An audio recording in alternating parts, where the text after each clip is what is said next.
यह वीडियो जरा गौर से सुनिएगा।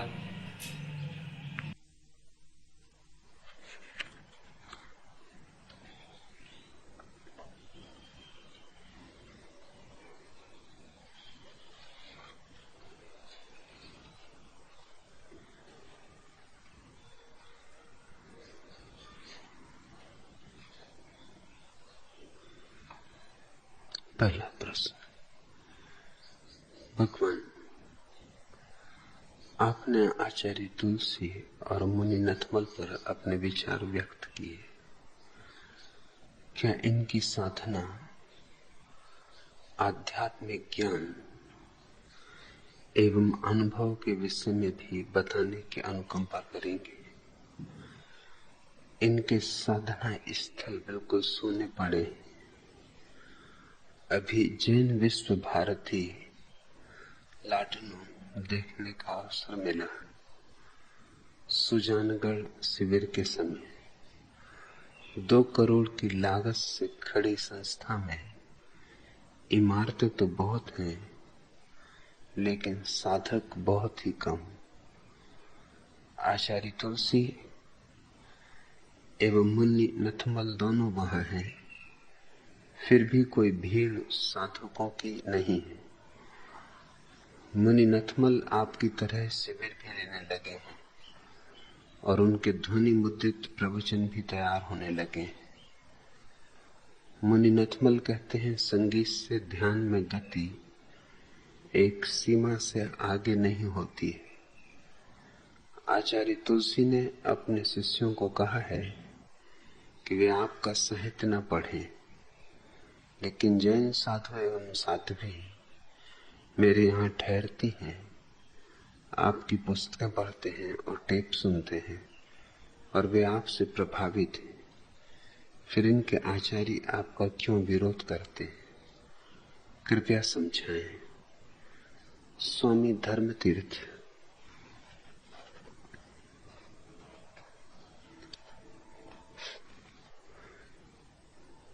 धर्म की आत्मा संस्थाओं में नहीं होती, जीवंत व्यक्तियों में होती। जब फूल खिलता है तो तितलियां अपने आप उसका रस पीने उड़ती चली आती। मधुमक्खियां मीलों से खबर पा जाती। भौरे दूर दूर से यात्रा पर निकल पड़ते हैं, मगर फूल खिलना चाहिए। फूल की जगह तुम प्लास्टिक के फूल रख दो तो न तो मधुमक्खियां आएंगी, न तितलियां आएंगी, न भंवरे गुंजार करेंगे। महावीर के पास दूर दूर से साधक, अन्वेषक, मुमुक्षु इकट्ठे हुए थे। बुद्ध के पास इकट्ठे हुए थे। हजारों मील की यात्राएं करके लोग आए थे। यह गंध ऐसी है कि विश्व के कोने कोने तक व्याप्त हो जाती। लेकिन संस्थाओं में प्राण कहां? तुम 2 करोड़ नहीं, 50 करोड़ की संस्था खड़ी कर लो, इमारतें ही होंगी। और ठीक है, इमारतें होंगी तो कुछ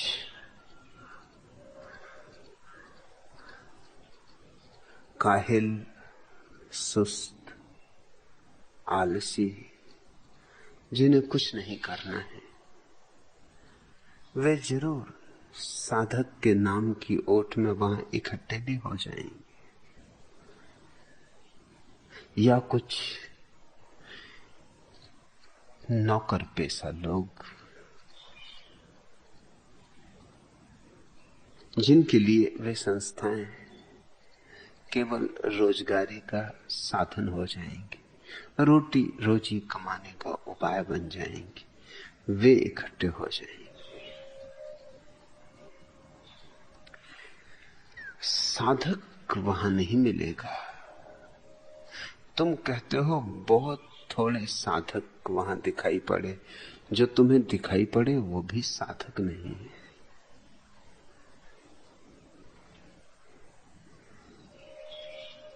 वो भी वहां हैं, लेकिन साधना के लिए नहीं।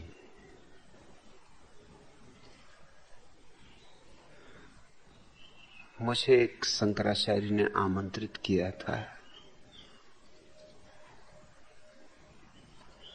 उनका सेक्रेटरी मुझे लेने आया, निमंत्रण देने आया। मैंने पूछा कितने दिन से उनके पास हो? उसने कहा 2 साल से उनके पास हूं। क्या सीखा? उसने कहा सीखने के लिए उनके पास है ही कौन, उल्टे वो मुझसे सीख रहे। मुझे तनख्वाह मिलती है इसलिए वहां। 2 साल पहले कहां थे? मैंने पूछा। कहा 2 साल पहले आचार्य तुलसी के पास था, लेकिन वहां से यहां अब तनख्वाह ज्यादा मिलती है तो यहां हूं। कल कहीं और तनख्वाह ज्यादा मिलेगी तो वहां पहुंच जाऊंगा। पहले वो तुलसी का प्रचार करते थे। जब पहली दफा मुझे मिले थे तो तुलसी के भक्त थे। तब वो जैन धर्म की बातें करते थे, तेरा पंथ का गुणगान करते थे, तुलसी की स्तुति गाते थे। इस बार मिले तो सब बदल गया था। हिंदू धर्म की चर्चा थी, शंकराचार्य का गुणगान था। मैंने पूछा इतने जल्दी सब बदल डाला? उसने कहा हमें लेना देना क्या, जिसका नमक खाते उसकी बजाते। कल कोई और हमें ज्यादा तनख्वाह देगा, हम वहां चले जाएंगे। जब यह कम्यून बनना शुरू हुआ, उनका पत्र यहां भी आया। उनका नाम है हरिभजन लाल शास्त्री, कि आपकी सेवा में आना चाहता हूं। बस अब आप अपने पास बुला लें। इतना ही है कि पत्नी बच्चे हैं, बूढ़े माँ बाप हैं, इनके योग थोड़ी व्यवस्था मेरे लिए कर दें। तो बस अब आपका गुण गाऊं, आपकी स्तुति करूं और जीवन व्यतीत करूं। मैंने उन्हें खबर करवाई, यह जगह नहीं जहां तुम जैसे मित्रों का कोई स्थान हो सके। यह पेशेवर लोगों की जगह नहीं। यहां तो सत्यान्वेषी, सत्य की अभीप्सा से भरे हुए लोगों के लिए ही केवल निमंत्रण।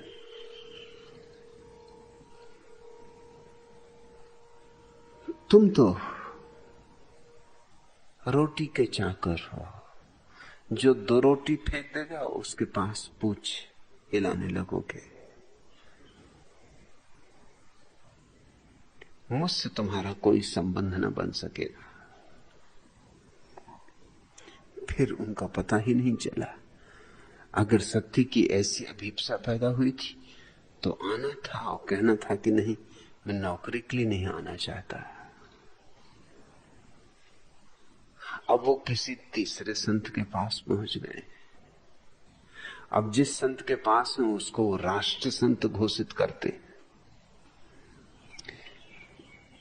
पंडित, पुरोहित, शास्त्री, इस तरह के लोग इकट्ठे तुम्हें मिल जाएंगे। कुछ सीधे साधे लोग भी मिल जाएंगे जिनको कुछ समझ नहीं कि साधना क्या है,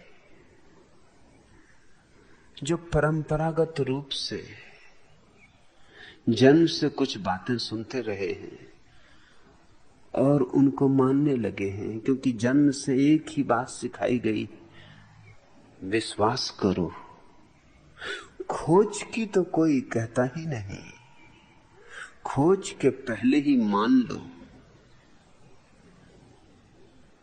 अन्वेषण की यात्रा पर निकलने के लिए तो कोई आमंत्रण नहीं देता। चुपचाप स्वीकार करो, थोप लो अपने ऊपर, आरोपित कर लो। तो कोई जैन है, कोई हिंदू है, कोई मुसलमान है, ये सब आरोपित लोग हैं। फिर नाम बड़े बड़े, इस देश में नाम बड़े बड़े देने का तो बड़ा आकर्षण है। यहां छोटे मोटे काम तो होते ही नहीं। किसी मोहल्ले में कवि सम्मेलन होगा, मोहल्ले के कवि इकट्ठे हो गए, वो भी सब इकट्ठे नहीं होते, क्योंकि उनमें भी दलबंदियां, उठबंदियां, गुटबंदियां होती, झगड़े झांसे होते, मुकदमे चलते। मगर नाम होगा अखिल विश्व कवि सम्मेलन, अंतरराष्ट्रीय कवि सम्मेलन, तो नाम तो तुम्हारे हाथ में, जो देना हो दे दो।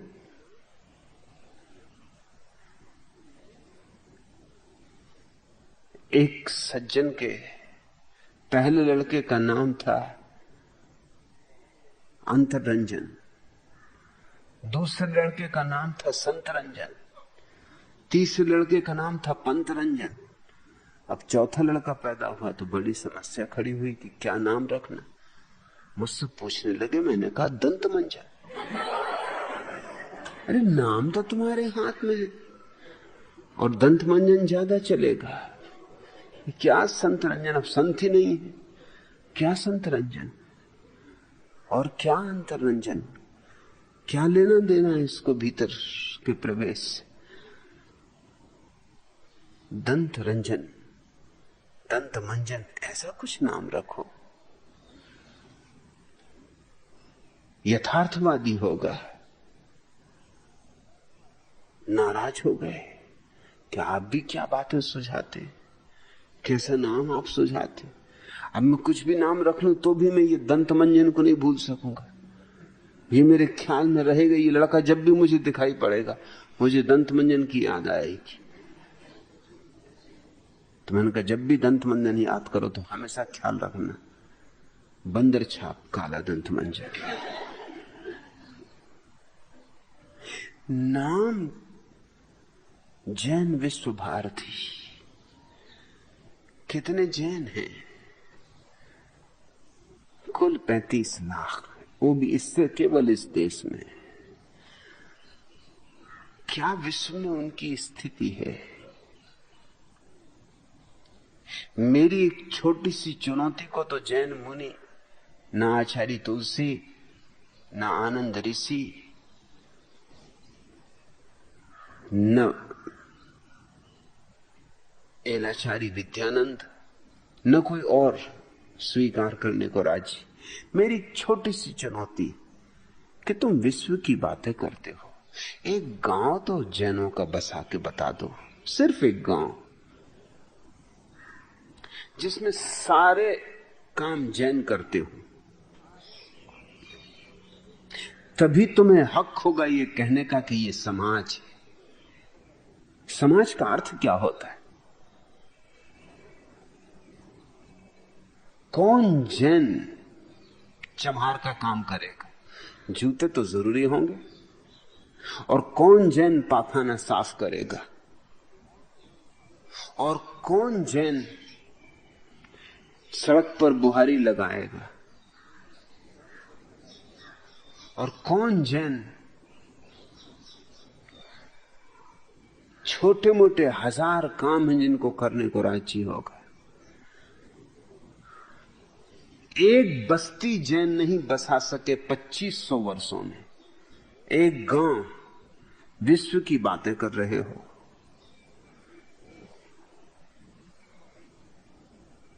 मैं जैनों को समाज नहीं कहता, न सभ्यता कहता हूं, न संस्कृति कहता हूं। यह तो केवल एक विचारधारा मात्र है, और ऐसी विचारधारा जिसकी कोई जड़ें नहीं। ये दूसरों की छाती पर बैठी विचारधारा है।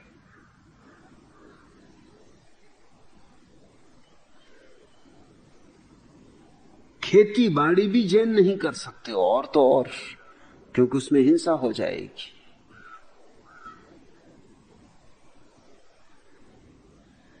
तो कैसे ये समाज है? ये तो हिंदुओं पर, मुसलमानों पर, ईसाइयों पर जी रहे हैं। कोई ईसाई नर्स का काम कर रही महिला, कोई जैन महिला तो नर्स का काम करने को राजी हो। मवाद साफ करना, मरीजों का पाखाना साफ करना, छी छी, कहां के भ्रष्टकारी, मलेच्छकारी, नरक जाएंगे ये सब। ये बड़ा मजा है। मलमूत्र करने वाले स्वर्ग जाएंगे और मलमूत्र की सफाई करने वाले मलेच्छ नरक जाएंगे। ये कौन सा तर्क है, कौन सा गणित है? सफाई करने वाले स्वर्ग जाएंगे, गंदगी करने वाले नरक जाएं तो समझ में आता है। जो सफाई कर रहे हैं इनको नरक भेजोगे। तो अगर जैनों का कोई स्वर्ग भी होगा तो वहां कौन सफाई करेगा?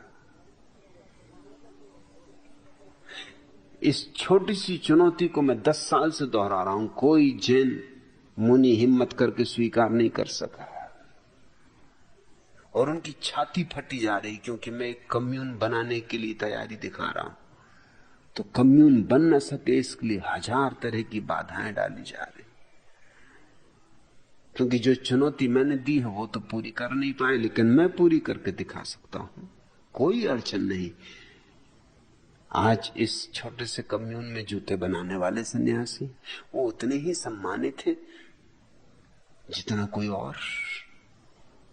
पाखाना साफ करने वाले सन्यासी हैं, कोई उनको भंगी नहीं कहता, ना हरिजन कहता। अच्छे अच्छे नाम रखने से कुछ होता है कि भंगी को हरिजन कह दिया, कि चम्हार को हरिजन कह दिया। नाम का हमें बड़ा आग्रह है, अच्छा सा नाम लिख दिया कि बात सब ठीक हो गई, मगर काम तो वही है, मुसीबत तो वही है। पहले शूद्र की, अछूत की स्त्री पे बलात्कार होता था, अब हरिजन की स्त्री पे बलात्कार होता है। बलात्कार जारी, मगर हरिजन की स्त्री के साथ बलात्कार करना तो धार्मिक कृत्य समझा जाना चाहिए। हरिजन तो नरसिंह मेहता ने कहा ही है, पीर पराई जाने रे। जो दूसरे की पीर जानता है वही हरिजन है।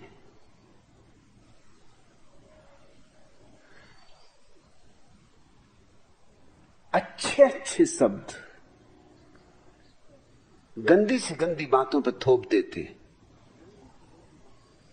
और फिर सोचते हैं बात हल हो गई।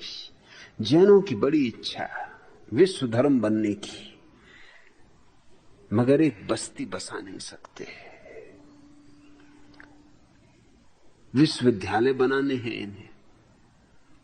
जैन जहां इकट्ठे होते, इनके जहां सम्मेलन होते, वहीं चर्चा होती। जैन विश्वविद्यालय होना चाहिए, जैसे हिंदू विश्वविद्यालय काशी और मुस्लिम विश्वविद्यालय अलीगढ़, ऐसा जैन विश्वविद्यालय होना चाहिए। मगर जैन विश्वविद्यालय में मेंढक कौन काटेगा? चिकित्सा शास्त्र कौन पढ़ाएगा? उसके लिए अजैन बुलाने पड़ेंगे, वो जो कि नरक जाएंगे।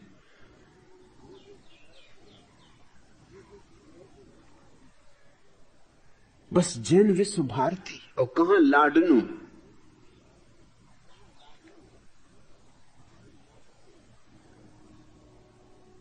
जिसका नाम भी किसी ने कभी ना सुना हो। एक छोटा मोटा गांव, वहां जैन विश्व भारती। पैसा है जैनों के पास, सो 2 करोड़ नहीं, वो 50 करोड़ लगा दे, मगर पैसे से दुनिया में सभी चीजें नहीं खरीदी जा सकती। इस जगत में जो भी मूल्यवान है वह सिर्फ प्रेम से मिलता है, पैसे से नहीं। प्रेम से पैसा भी मिल सकता है, लेकिन पैसे से प्रेम नहीं मिल सकता। तुम पूछ रहे हो कि इनके साधना स्थल बिल्कुल सूने पड़े ही रहेंगे। ये मकान बना सकते हैं बेचारे, साधक कहां से लाएंगे? इमारतें खड़ी कर लेंगे, उसमें कुछ अड़चन नहीं है। तीर्थ बना लेंगे, मगर तीर्थंकर न हो तो तीर्थ कैसा? ये जरा सोचो, बिना तीर्थंकर के तीर्थ नहीं होता। तीर्थंकर पहले, तीर्थ पीछे, सिद्ध पहले, फिर साधक आते। सद्गुरु पहले, फिर शिष्य का जन्म होता है। सद्गुरु के गर्भ से ही शिष्य का जन्म होता है। तो ये बेचारे थोथे कामों में लगे रहते, बस अहंकार को फैलाने के लिए कुछ ना कुछ करना है तो करते हैं। अब तुम पूछ रहे हो कि इनकी साधना, आध्यात्मिक ज्ञान एवं अनुभव के संबंध में कुछ कहूं। क्या कहूं? कुछ हो तो कहूं। न इनकी कोई साधना है, न कोई आध्यात्मिक ज्ञान है, न कोई अनुभव है, कहने को कुछ भी नहीं। कोरी किताबी जानकारी है, उसको अगर तुम आध्यात्मिक ज्ञान कहते हो, तुम्हारी मर्जी। वह आध्यात्मिक ज्ञान नहीं। किताब तो कोई भी पढ़ ले, किताब पढ़ने में क्या अड़चन है? जिसको पढ़ना आता है वो पढ़ ले, न पढ़ना आता हो किसी और से सुन ले। ब्रह्म की चर्चा सीख ले, अध्यात्म की बातें करने लगे, आत्मा परमात्मा का सैद्धांतिक ऊहापोह करने लगे, लेकिन इससे कुछ आध्यात्मिक ज्ञान नहीं होता। आध्यात्मिक ज्ञान तो स्वानुभव से ही होता है, जो अपने भीतर उतरे, अपने भीतर डूबे, जो अपने को पाले, अपनी अंतर ज्योति को जगा ले, जिसके भीतर छिपा हुआ कमल खिले, सुगंध ओढ़े, जिसके जीवन में ऐसा प्रकाश का उदय हो कि खुद ही आलोकित न हो जाए, जो उसके पास बैठे वो भी आलोकित हो उठे, जिसके भीतर ऐसा संगीत बजे कि जिन्होंने कभी संगीत नहीं जाना उसके पास आ जाएं तो उनकी हृदय तंत्री के तार भी झंझना उठे। और यह संगीत तो कुछ ऐसा संगीत है, वाद्यों से पैदा नहीं होता। बांसुरी ओंठ पर रखनी नहीं पड़ती और बजने लगती है, पैर में घूंघर बांधने नहीं पड़ते और बजने लगते।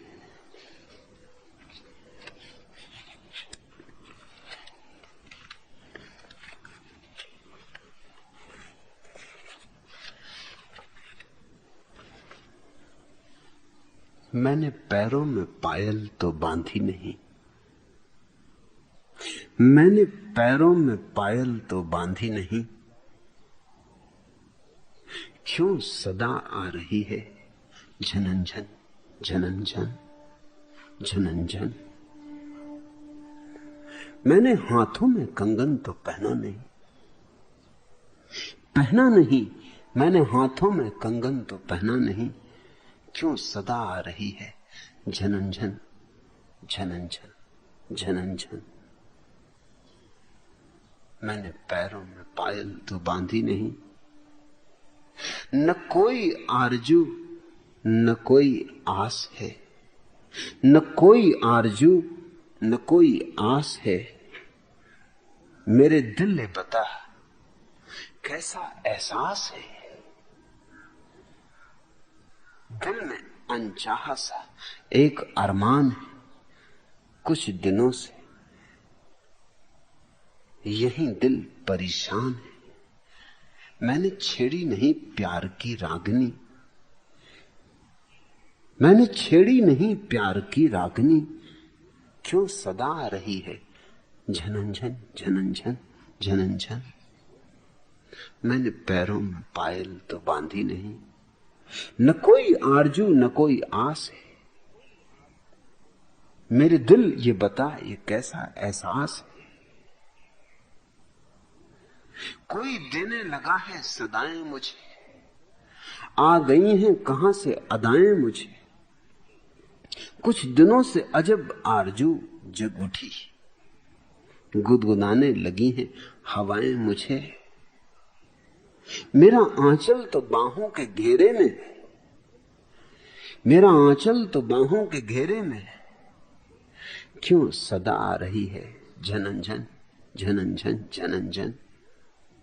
मैंने पैरों में पायल तो बांधी नहीं, न कोई आरजू न कोई आस है। मेरे दिल ये बता ये कैसा एहसास है।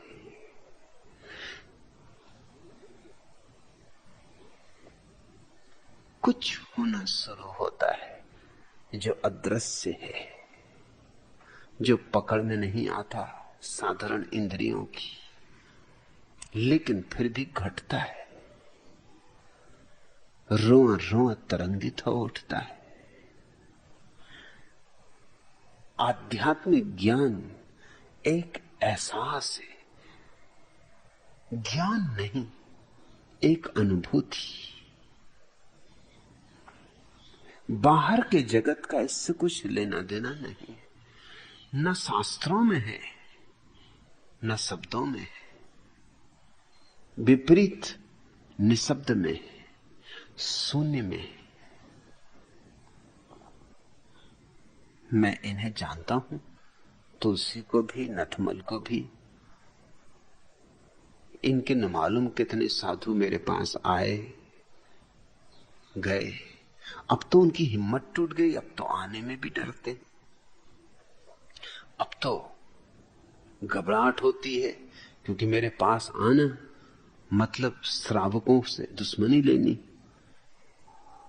अभी कच्छ से जैन मुनियों की खबरें आनी शुरू हुई कि हम आपके पक्ष में हैं और वक्तव्य देना चाहते हैं, मगर फिर हमारे भविष्य का क्या होगा। क्योंकि हमने अगर इतना भी कहा कि हम आपके पक्ष में, तो जैन समाज हमें तत्क्षण निष्कासित कर देगा, हमें रोटी पानी तक के लाले पड़ जाएंगे। तो हमारी मजबूरी है, हम चुप हैं। हम आपके पक्ष में कहना चाहते नहीं कह सकते, क्योंकि हमारे जीवन मरण का भी ये सवाल है। मैंने उन्हें खबर भिजवा दी कि तुम बेफिक्री से कहो, मेरे हजारों सन्यासी में तुम भी सम्मिलित हो जाना, बस एक ही बात ख्याल रखो कि यहां तुम अपने जैन ढांचे को ना ला सकोगे। उतना भर तुम्हारा साहस हो तो अंगीकार हो, ये द्वार तुम्हारे लिए खुले। मगर तुम कहो कि हम यहां मुंह पट्टी बांध के घूमेंगे, हमें बैठने के लिए अलग तख्त चाहिए, हम इस तरह का भोजन करेंगे उस तरह का भोजन करेंगे। ये भोजन किसने बनाया है, इटालियन है कि फ्रेंच है कि ईसाई है कि हिंदू है, हम तो सिर्फ जैन श्राविका के हाथ का भोजन लेंगे,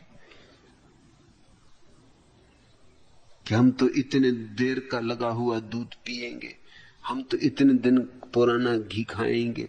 अगर तुम ये झंझटें लाओ तो ये झंझटें अंगीकार नहीं कर सकता। तुम आ जाओ, झंझटें बाहर छोड़ाओ। अगर तुम्हें मेरी बात प्रीतिकर लगती है और तुम्हारा मन हो रहा है कि तुम कहो स्पष्ट। अब तुम चकित हो गए जान के लक्ष्मी अभी लौटी कच्छ होकर। तो मैंने पूछा क्या स्थिति, उसने कहा वो चकित हुई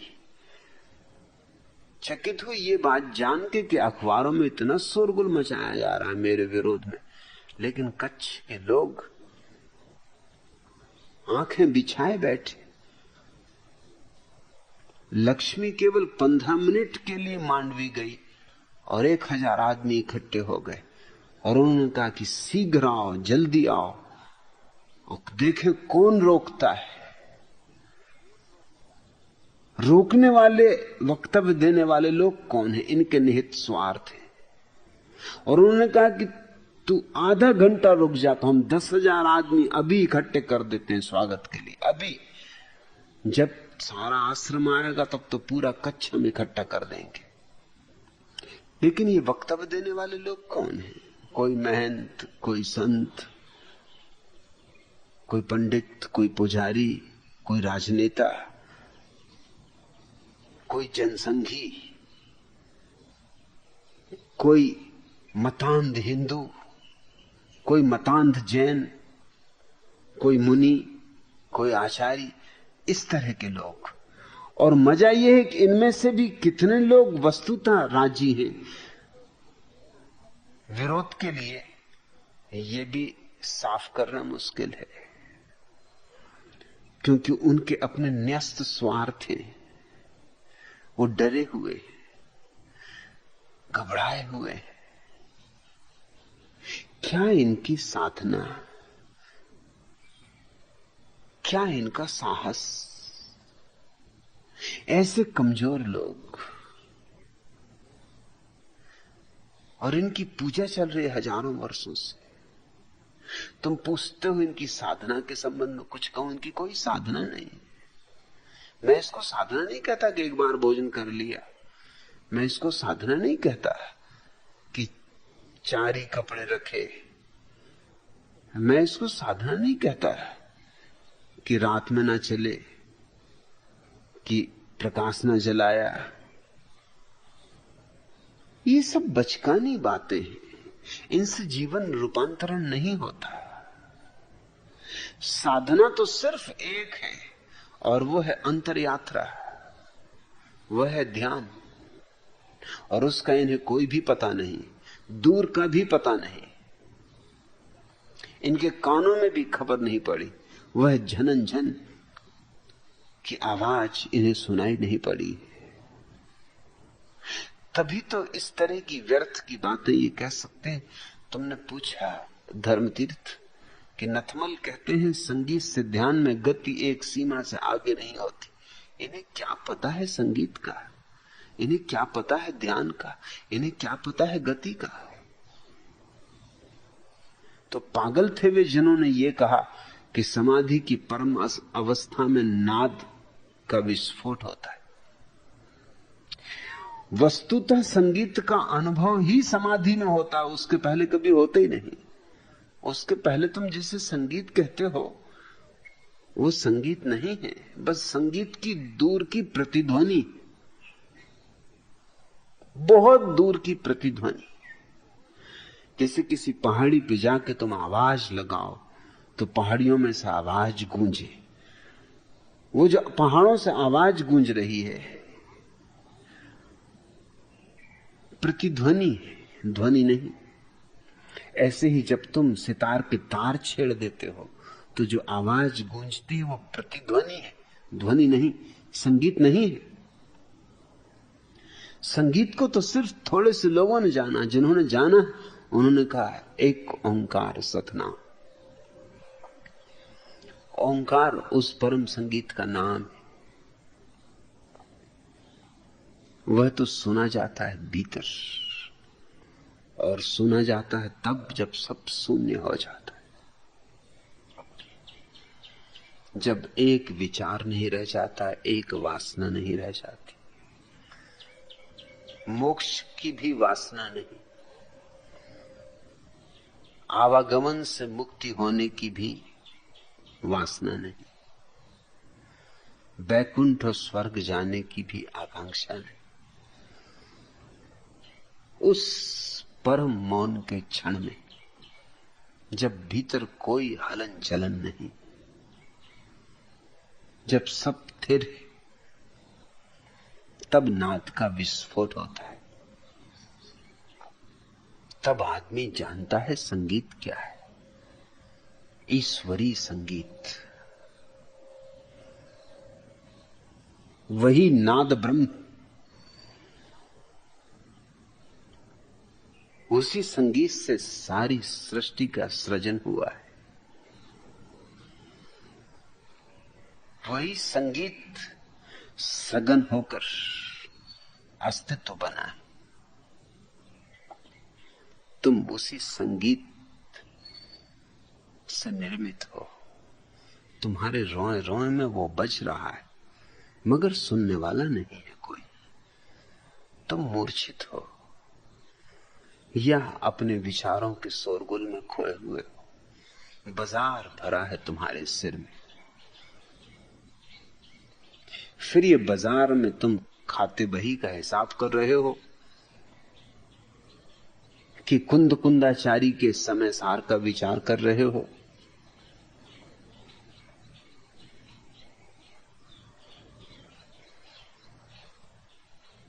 कि महावीर, बुद्ध, कृष्ण, इनके शब्दों पर ऊहापोह कर रहे हो।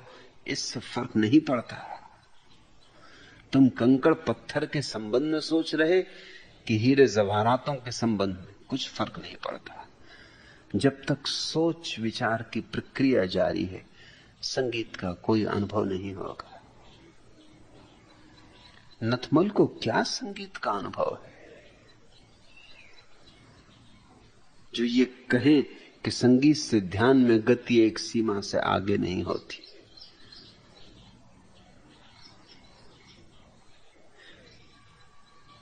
लेकिन इस तरह की मूर्खतापूर्ण बातें कही जा सकती हैं क्योंकि सुनने वाले कौन, उनको क्या पता है। कुछ भी कहो, लोग सुन लेंगे। उन्हें भी पता नहीं है, तुम्हें भी पता नहीं। अंधे अंधों को मार्गदर्शन दे रहे। तुमने पूछा धर्मतीर्थ कि तुलसी ने अपने शिष्यों को कहा है कि वे आपका साहित्य न पढ़ें। क्या घबराहट है मेरे साहित्य से? अगर मेरा साहित्य गलत है तो तुम्हारे शिष्य, तुम्हारे साधु, तुम्हारी साध्वियां जो कि ध्यान में ऐसी पराकाष्ठा को पहुंचे कि ये भी बता सकते हैं कि संगीत थोड़ी दूर तक साथ देता है, जिनका ऐसा आत्म साक्षात्कार है, मेरा साहित्य उनका क्या बिगाड़ लेगा? क्या घबराहट है, क्या डर है? डर यही है। पहला डर तो यह है कि मेरा साहित्य जो भी लोग पढ़ लेंगे वो इनकी थोथी बातों में नहीं आएंगे। इनकी बातें उन्हें थोथी मालूम पड़ने लगेंगी, दो कौड़ी की मालूम पड़ने लगेंगी। ये घबराहट। और दूसरी और भी एक गहरी घबराहट है कि ये जो बातें कह रहे हैं वो मेरा साहित्य पढ़ के कह रहे हैं। तो अगर लोग भी मेरा साहित्य पढ़ें तो वो फौरन पहचान लेंगे कि अरे आप तो वही बातें दोहरा रहे हैं, तोतों की तरह शब्द बदल लेते हैं, शास्त्रों के उद्धरण दे देते हैं, थोड़ा शास्त्रों का आसपास बागुड़ लगा देते हैं, मगर जो आप कह रहे हैं ये तो वही है।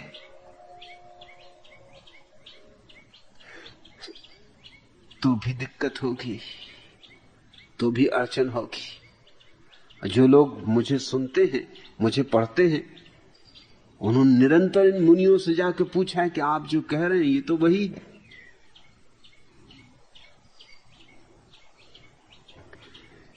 मेरे एक सन्यासी स्वराज्यानंद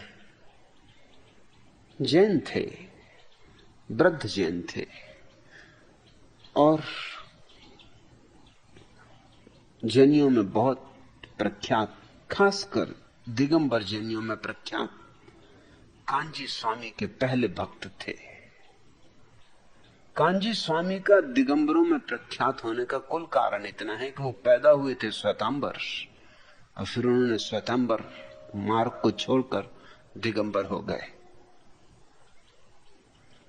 जब भी कोई आदमी किसी धर्म को छोड़कर दूसरे धर्म में प्रवेश करता तो दो कौड़ी का आदमी एकदम हीरा हो जाता, क्योंकि उस धर्म के लोग बड़े आह्लादित होते हैं कि देखो फिर एक प्रमाण मिला कि हमारा धर्म ही ठीक है, दूसरा धर्म गलत था।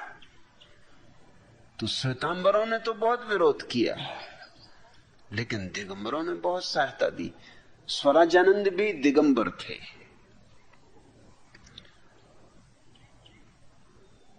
फिर मेरे सन्यासी हो गए तो कांजी स्वामी को मेरे सन्यासी होने के बाद मिलने गए,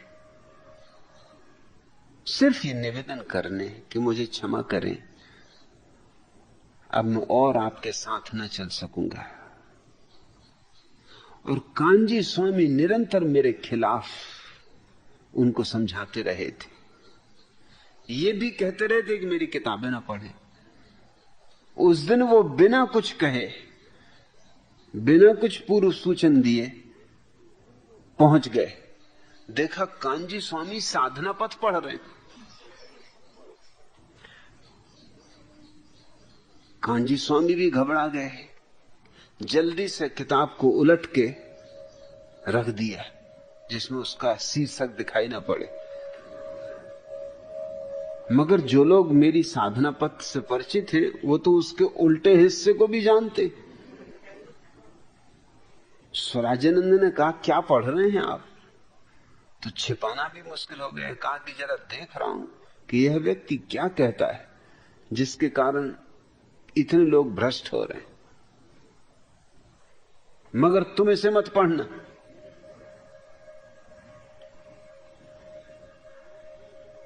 इस व्यक्ति की किताब को छूना भी पाप है। तो स्वराजानंद अब तो बिगड़ ही चुके थे, वो मेरे सन्यासी हो चुके थे। उन्होंने कहा मैं तो अब बिगड़ ही चुका है और अब आपसे मेरा कोई लेना देना भी नहीं रहा, गुरु शिष्य का कोई संबंध भी नहीं रहा। अब आपसे दो बातें सच्ची सच्ची हो जाएं कि जब से मैंने उनकी किताबें पढ़ी तब से मैं ये जान के हैरान हुआ कि आप जो जो समझाते रहे वो उन्हीं की किताबों में से है। सिर्फ फर्क इतना है कि उसके लिए उद्धरण आप शास्त्रों में से देते हैं, वो सीधा कहते हैं। तुम शास्त्रों में लपेट के उसी बात को गोल मोल करके पेश करते हो,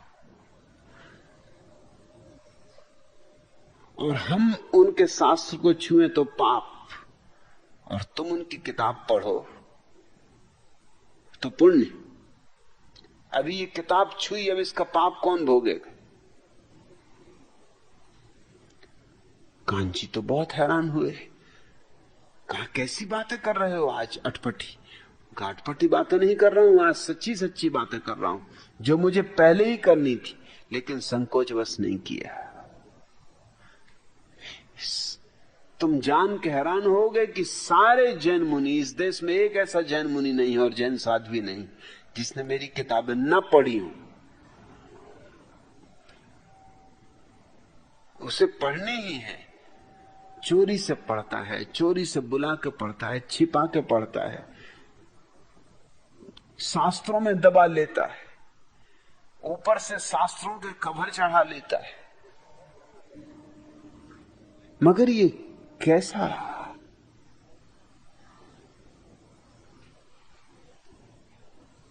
अजीब वातावरण है जहां साधु इतना भी मुक्त नहीं है कि अध्ययन कर सके।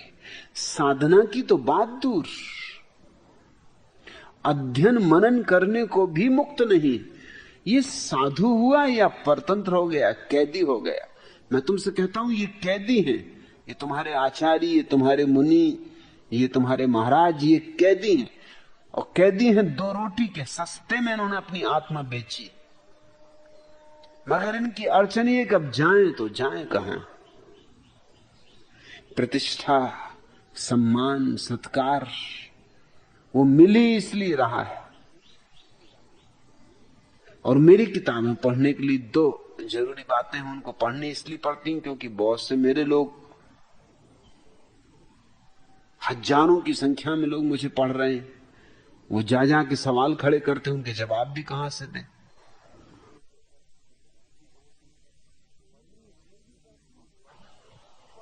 पढ़नी इसलिए भी पढ़ती कि उन्हीं को पढ़ पढ़ के तुमको रोज प्रवचन देने, नहीं तो ये प्रवचन कहां से दे। इनके पास अपनी कोई पूंजी नहीं, इनके पास अपना कोई जल स्रोत नहीं, अपनी कोई अनुभूति नहीं, ये सब उधार जी रहे हैं।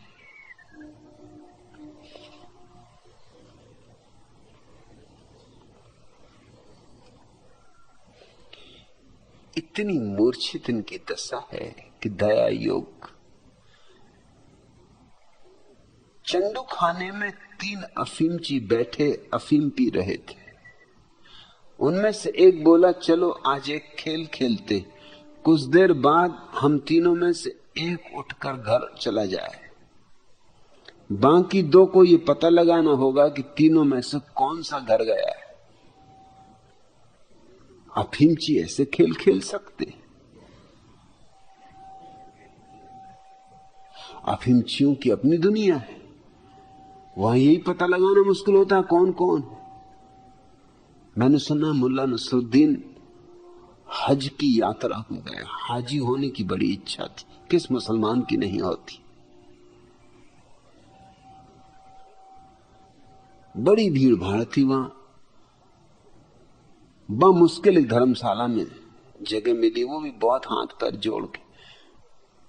मगर मैनेजर ने कहा कि जगह तो दे देते हैं, लेकिन एक अड़चन है, एक ही बिस्तर पर एक दूसरे आदमी के साथ सोना पड़ेगा। उसको भी मुफ्त जगह दी है, इसलिए वो अड़चन नहीं डाल सकता है, लेकिन सोना पड़ेगा दोनों को एक ही बिस्तर में, जगह और है नहीं। नसरुद्दीन ने कहा तो बड़ी झंझट की बात, मगर खैर कोई बात नहीं, कोई रास्ता निकाल लेंगे। गया, अपनी टोपी लगाए, जूता पहने, कपड़े पहने और लेटने लगा बिस्तर पे। तो दूसरा आदमी बोला कि भाईजान वैसे ही दिक्कत होगी 2 आदमियों के एक बिस्तर में सोने में, मगर मैं भी मुफ्त, इसलिए कुछ कह सकता नहीं तो वो मैनेजर निकाल बाहर करेगा। मगर आप कृपा करके टोपी, कोट, जूता तो कम से कम निकाल ही दें, नहीं तो कैसे आपके साथ सोऊंगा। नसरुद्दीन ने कहा, ये तुम बात ही मत उठाना, ये मैं उतार ही नहीं सकता, क्योंकि मैं ये उतार दूं तो सुबह मैं पहचानूंगा कैसे कि कौन कौन। इन्हीं की वजह से तो मुझे पहचान रहती है कि मैं ही हूं। जब दर्पण के सामने खड़ा देखता हूं, वही टोपी, वही कोट, वही जूता, सब वही, तो मैं निश्चिंत रहता हूं कि मैं वही हूं। वो आदमी को जरा मजाक सूझा कि ये आदमी तो बड़ा अजीब सा दिखता। उसने कहा, एक काम करो, इन सबको उतार दो। इस कमरे में पहले लोग ठहरे होंगे, उनका बच्चा रहा होगा, दिखता है फुग्गा छोड़ गया है एक, वो पड़ा है कोने में, फुग्गा फूला हुआ, उसको हम तुम्हारी टांग में बांध देते। सुबह तुम्हें जब टांग में फुग्गा बंधा हुआ मिले, समझ जाना यह तुम ही हो। नसरुद्दीन ने कहा, ये बात तुमने अच्छी बताई, क्योंकि मैं भी दिक्कत में था कि टोपी, कोट, जूता पहने नींद कैसे आएगी। एक तो एक आदमी के साथ सोना, फिर ऊपर से सब कपड़ा लेने पहने सोना। ये अच्छा तुमने तरकीब बताई, सब उतार के कपड़े। और जब नसरुद्दीन ने कपड़े उतारे तो बिल्कुल ही उतार दिए, दिगंबर होके पैर में फुग्गा बांध के सो रहा। उस दूसरे आदमी को रात मजाक सूझा, उसने आधी रात को उठकर फुग्गा खोल के अपने पैर में बांध लिया और सो रहा। सुबह नसरुद्दीन उठा, उसने क्या हुआ मचाया, नंग धड़ंग भागा बाहर, भीड़ इकट्ठी कर ली और पूछने लगा कि बड़ी मुश्किल खड़ी हो गई, मैनेजर को बुलाओ, अब कैसे तय होगा। ये तो पक्का है कि नसरुद्दीन वो दूसरा आदमी है जिसके पैर में फुग्गा बंधा है, लेकिन मैं कौन हूं ये कुछ पता नहीं चल रहा। जिसके पैर में फुग्गा है वह नसरुद्दीन है, ये बात तय, मगर फिर मैं कौन। तुम्हारी पहचानें भी बस इसी तरह की, मुंह पे पट्टी बांध के कोई आ गया, एकदम महाराज जैन मुनि आ रहे हैं, जरा मुंह पे से पट्टी निकाल लो, बात खत्म, खेल खत्म, बात गई। मुंह पट्टियां भी कई तरह की होती, स्थानकवासी की अलग ढंग की होती है और तेरापंथी की अलग ढंग की होती। किसी की चौड़ी, किसी की सकरी। चौड़ी बांध लो तो गए, सकरी बांधी तो पहुंचे, दूसरे के हिसाब से सकरी बांधी तो गए, चौड़ी बांधी तो पहुंचे।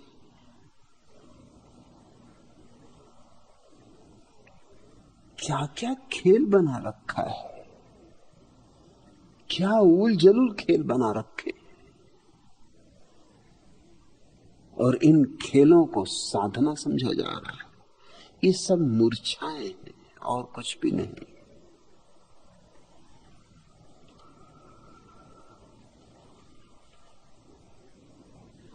एक व्यक्ति चंडू खाने के पास से गुजर रहा था कि एक अफीमची बाहर निकला और उस व्यक्ति से पूछने लगा, भाई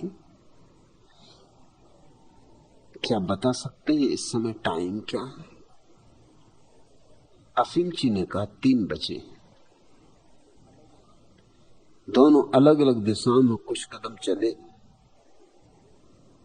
कि अफीमची जोर से चिल्लाए कि रुको भाई रुको, ये तो बताओ कि आज है कि कल? समय तो 3 बजा है, ये तो पक्का है घड़ी में साफ, मगर मेरी घड़ी में दिन का कैलेंडर नहीं। तो मैं ये पूछना चाहता हूं कि आज है कि कल? क्या आध्यात्मिक प्रश्न पूछा उसने भी। अब बैठे पंडित और विचार करें कि आज है कि कल, मगर इसी तरह के ऊहापोह में पड़े। सृष्टि को किसने बनाया, क्यों बनाया, पहले क्यों नहीं बनाया, उसी दिन क्यों बनाया?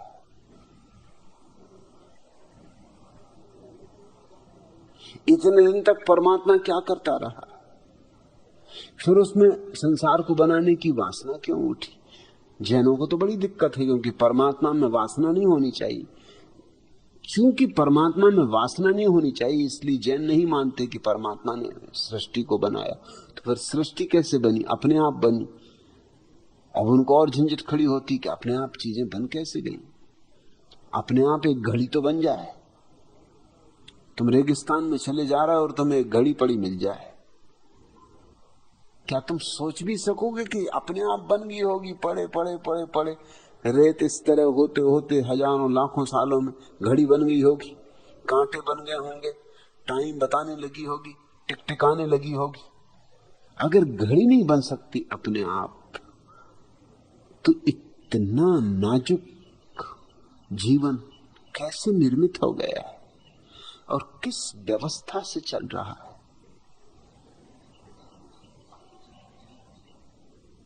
फिर ये सृष्टि क्यों? प्रयोजन, लक्ष्य। फिर आत्माएं अगर बनी नहीं तो आई कहां से? तो जैनों को एक सिद्धांत खोजना पड़ा, निगोद से आई। निगोद का अर्थ है एक ऐसा अंधकार लोक जहां अनंत आत्माएं पड़ी, फिर धीरे धीरे निगोद से छूटती जाती हैं और संसार में आती जाती। मगर निगोद कहां से आया? और निगोद में अनंत आत्माएं क्यों पड़ी हैं और कब से पड़ी, और कुछ ही क्यों छूटती और अनंत पड़ी ही रहती? अनंत तो रखनी ही पड़ेंगी वहां, नहीं तो एक दिन धीरे धीरे निगोद खत्म तो संसार खत्म।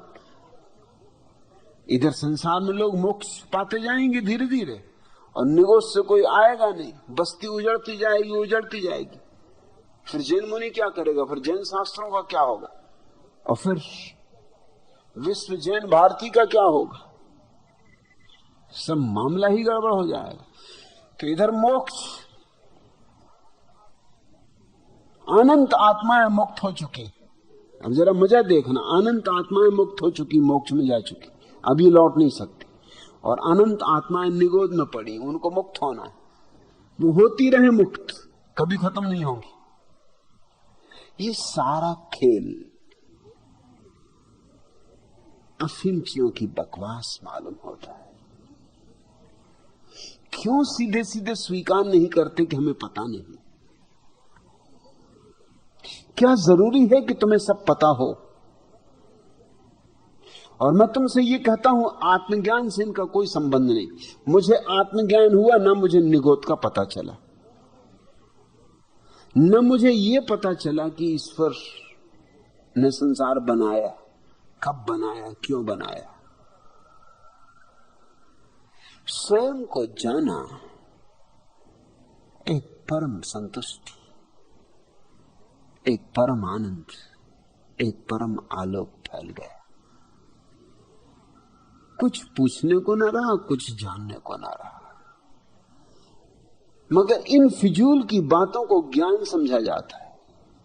अगर धर्म तीर्थ तुम पूछते हो ऐसी बात है तो जरूर इन लोगों को बहुत आती, वो तुम इन्हीं से पूछ लेना।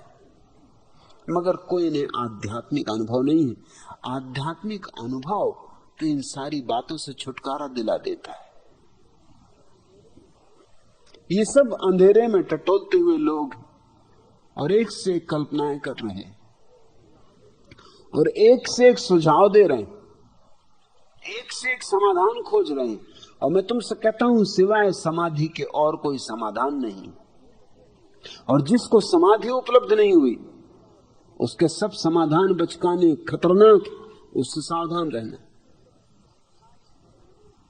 संथाल परगना आदिवासियों का क्षेत्र है। एक दिन इस क्षेत्र में एक बड़े नेता का आगमन हुआ। नेताजी लोगों को समझाने लगे, हमारे देश की जनसंख्या दिन दूनी रात चौगुनी बढ़ती जा रही है। आप लोगों को जानना चाहिए कि किसी न किसी स्थान में एक स्त्री हर मिनट पर एक संतान उत्पन्न कर रही। भीड़ को चीरकर एक भोला सा व्यक्ति सामने आया और नेताजी से कहने लगा, महाशय, क्यों ना उस स्त्री को तुरंत मार दिया जाए, एक बारगी में सफाया कर दो। क्या सरल तरकीब उसने निकाली। मगर बेचारा आदिवासी और क्या कर सकता है। वो यही समझा कि एक स्त्री किसी न किसी स्थान में हर मिनट एक बच्चे को जन्म दे रही, वही उपद्रव का कारण। उस स्त्री को क्यों नहीं खत्म कर देते? नाहक इतना संतति नीमन समझा रहे हो और इतना उपद्रव कर रहे हो, लोग भूखे मर रहे हो, उस स्त्री को खत्म कर दो। बात तो उसने पते की कही, मगर अज्ञान में बस बात इस तरह की ही हो सकती है।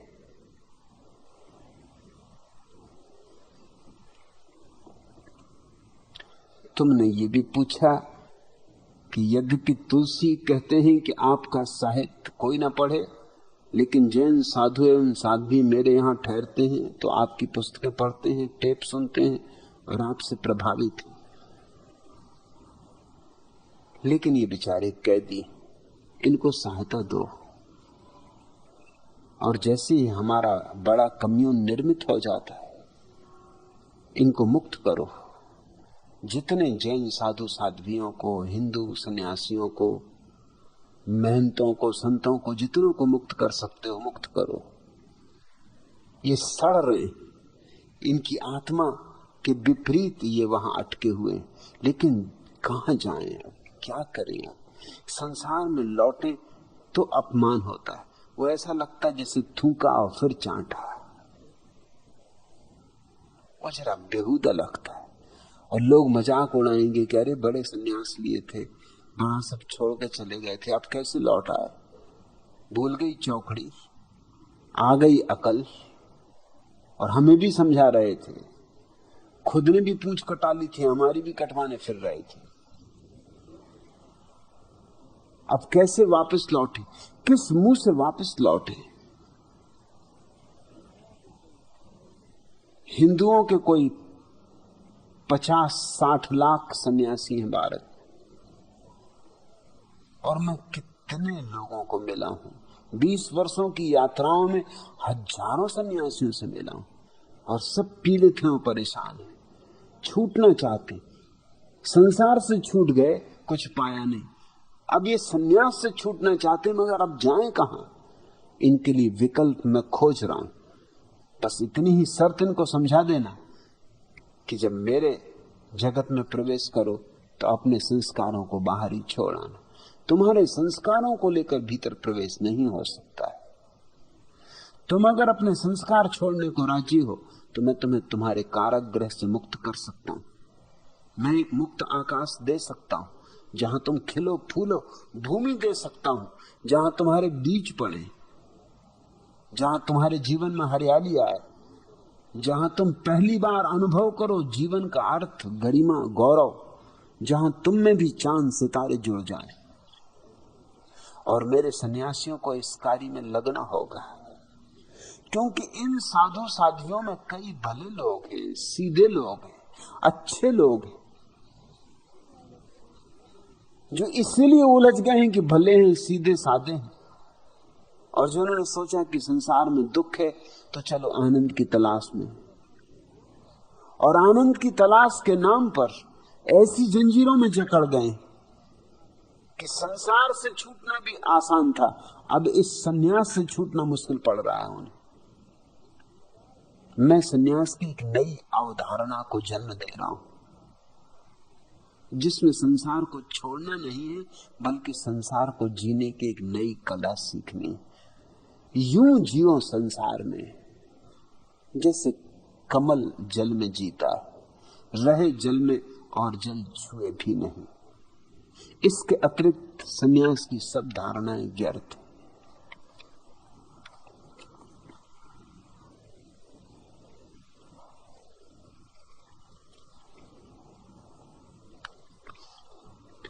दूसरा प्रश्न, भगवान, कल कुछ बेंगलोर के उद्योगपति आश्रम देखने सपरिवार सहित आए। उन्हें घूमकर आश्रम दिखाएं। बाद में दूसरे दिन वे अकेले प्रवचन सुनने आए। मुझे देखते ही हाथ पकड़कर कहा कि चलो आप भी प्रवचन सुनने। मैंने कहा मैं बाद में आऊंगी। प्रवचन पूरा हुआ तो वे तुरंत आए और कहा कि मुझे किस चाहिए। मैंने बड़ी बड़ी आंखें दिखा कर कहा क्या कहा?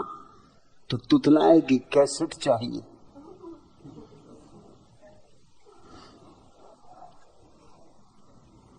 रंजन भारती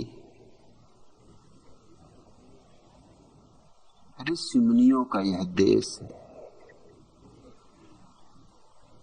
यहां ऋषि मुनि यही करते रहे सदियों से। यहां के सारे पुराण अनीति से भरे पड़े, अश्लील है।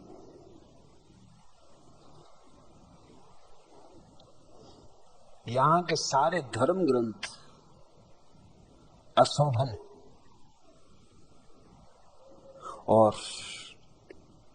मजा तो यह है कि इन्हीं धर्म ग्रंथों के आधार पर भारत अपनी सच्चरित्रता, अपनी धार्मिकता, अपने सदाचरण का ढोल पीटता है।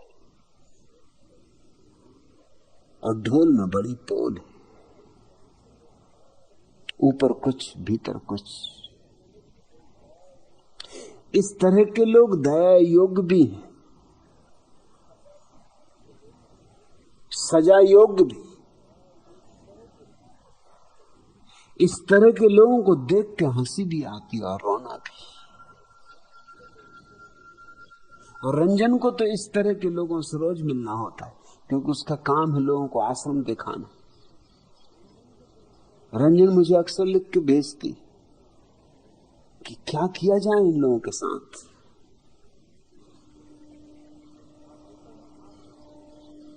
आते तो हैं आश्रम देखने, मगर अगर मौका मिल जाता तो रंजन को धक्के दे देते, चोटी ले देंगे। आए हैं आश्रम देखने, नेता है, शुद्ध खादीधारी, गांधी टोपी लगाए हुए, उद्योगपति हैं, धनपति हैं, आए हैं आश्रम देखने और रंजन को प्रेम पत्र भेजने लगेंगे।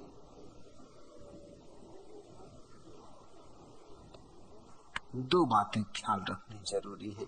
एक तो भारत का चित्त बहुत दमित है, दमित है और इतना ईमानदार भी नहीं कि कह सके कि हम दमित हैं।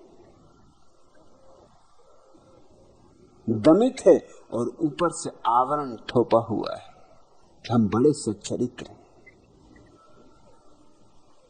स्त्रियों के प्रति भारत के मन में कोई सद्भाव नहीं है, कभी नहीं रहा। छोटे छोटे लोगों की छोड़ दो, बड़े बड़े लोगों को भी नहीं रहा। स्त्री तो पैर की जूती है,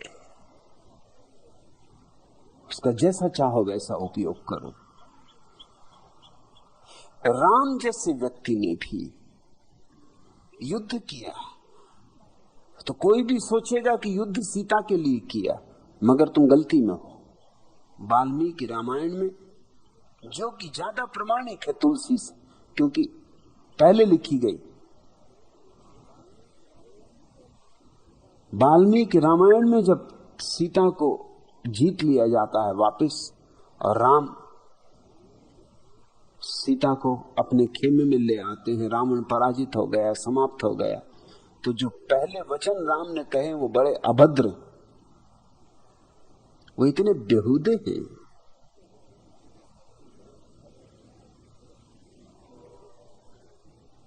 कि हैरानी होती कि राम से और ऐसे वचन कैसे निकले होंगे, मगर निकले ही होंगे क्योंकि वाल्मीकि जैसा भक्त राम का लिख रहा है तो ठीक ही लिख रहा होगा। राम ने सीता से कहा कि ए स्त्री, ए औरत, तो ये मत समझना कि युद्ध मैंने तेरे लिए किया है।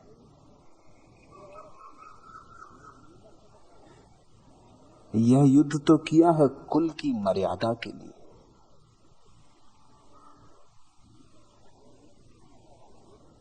ये तो प्रतिष्ठा का सवाल था, तू तो सिर्फ बहाना थी प्रतिष्ठा का।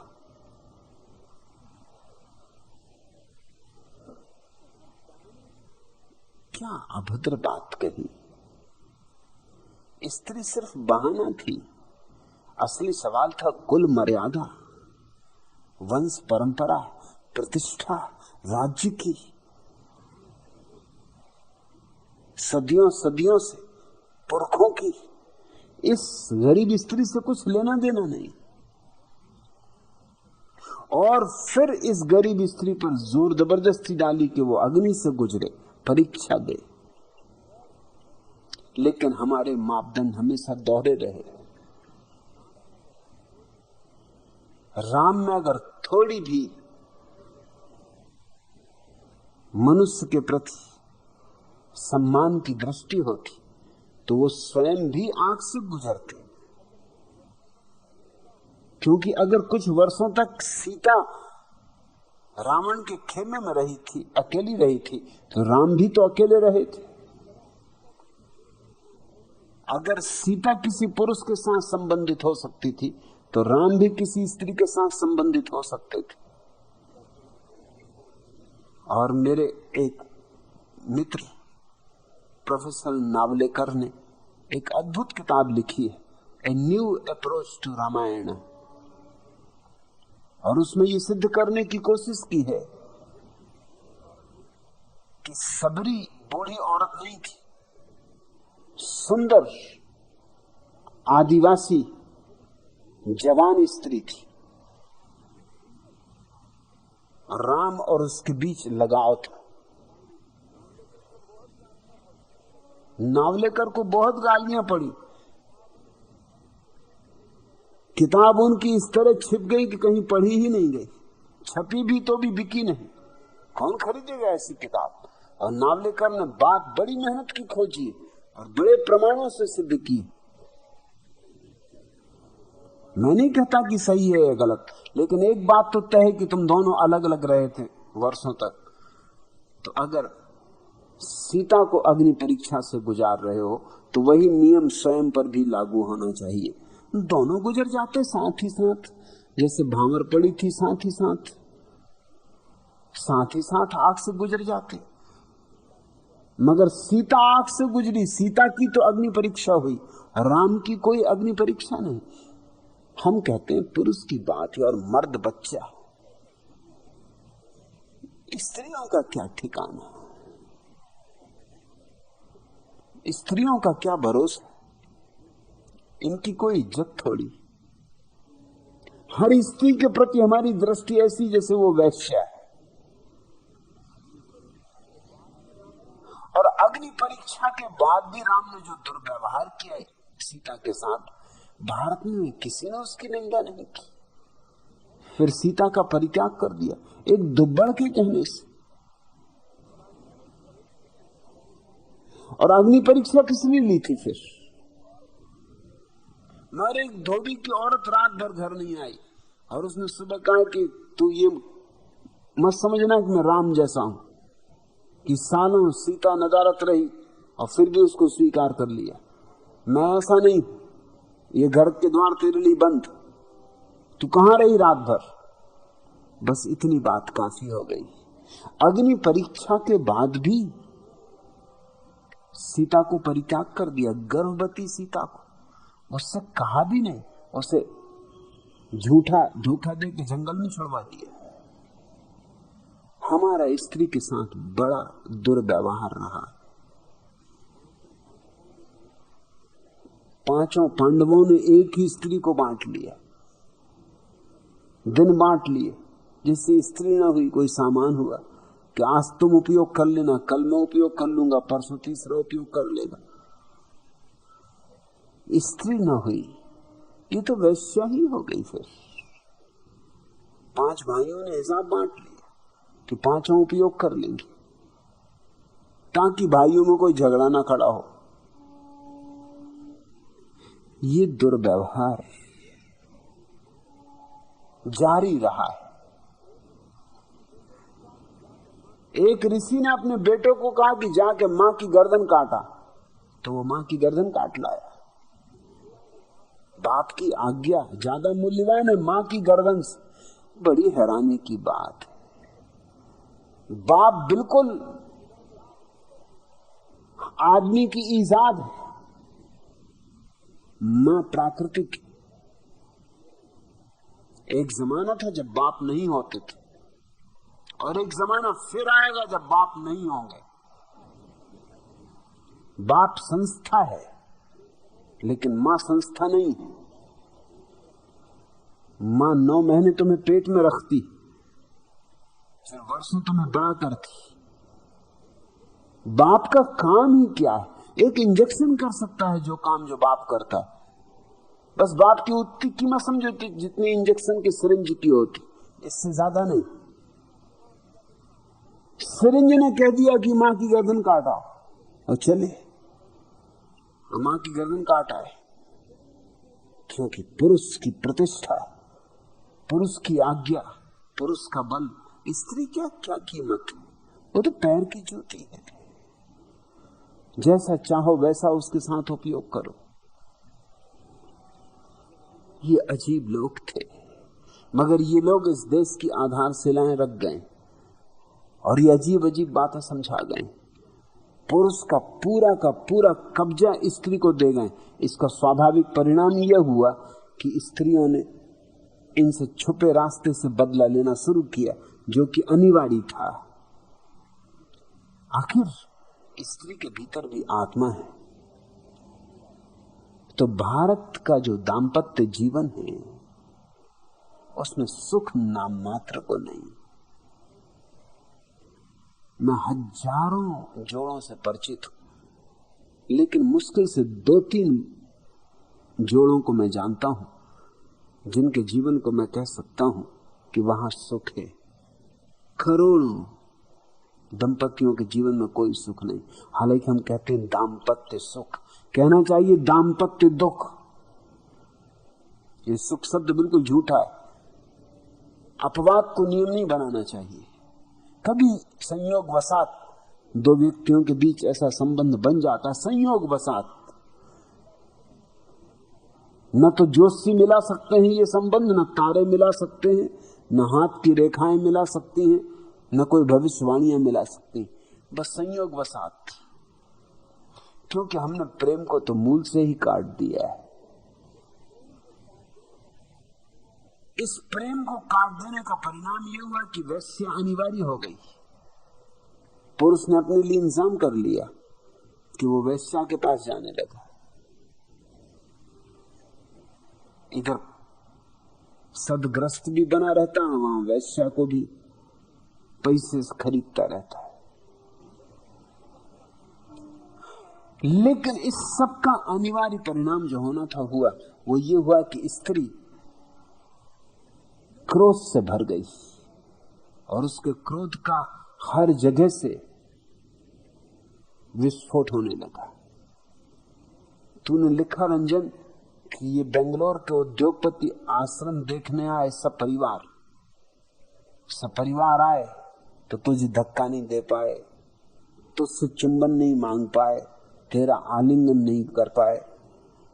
दूर दूर रहे होंगे, बड़े भले संत साधु मालूम हुए होंगे, क्योंकि पत्नी जो मौजूद थी। पत्नी की मौजूदगी में पुरुष बिल्कुल पूंछ दबाया हुआ कुत्ते जैसा हो जाता है। होना ही पड़ता है, क्योंकि पत्नी के साथ उसने जो दुर्व्यवहार किया है उसका एक ही बदला पत्नी ले सकती कि उसको जहां मौका मिल जाए वहां इसकी गर्दन दबाए।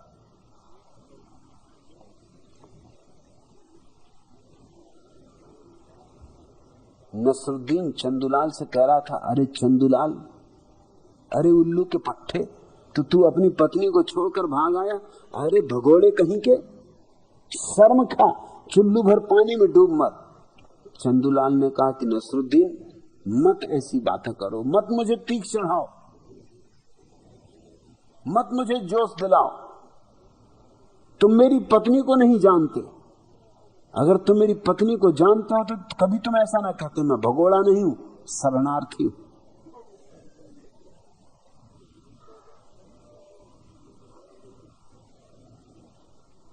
एक पुलिस अफसर एक स्त्री से कह रहा था, देवी जी, हम आपके साहस की प्रशंसा करते हैं। आपने चोर पर हमला किया, वह भी अंधेरे में, और उसकी ऐसी ठुकाई पिटाई की कि हड्डी पसली तोड़ डाली। उस महिला ने कहा, जी बात ऐसी है कि मुझे मालूम नहीं था कि वह चोर है, अंधेरे में दिखाई नहीं पड़ा, मैंने तो समझा कि मेरा पति।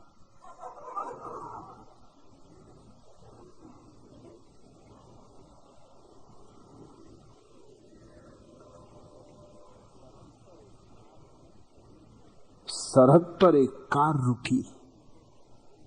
कस्टम ऑफिसर ने पासपोर्ट तथा अन्य सामान चेक करने के बाद पूछा, बड़े मियां, बाकी सब तो ठीक है, परंतु ये कैसे साबित होगा कि ये स्त्री आपकी पत्नी ही है? इस पर मुल्ला नसरुद्दीन ने अपनी पत्नी को देखा और कस्टम अधिकारी से बोला, अगर आप ये साबित कर दें कि यह मेरी पत्नी नहीं है तो मैं आपको 100 रुपये इनाम देने को अभी राजी हूं। है कोई माई का लाल जो साबित कर दे कि मेरी पत्नी नहीं? उसी की मैं तलाश में घूम रहा हूं।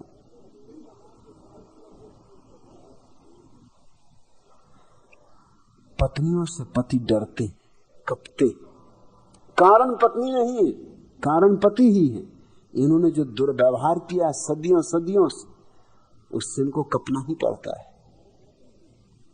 इनके कंपन में इनका दुर्व्यवहार ही है।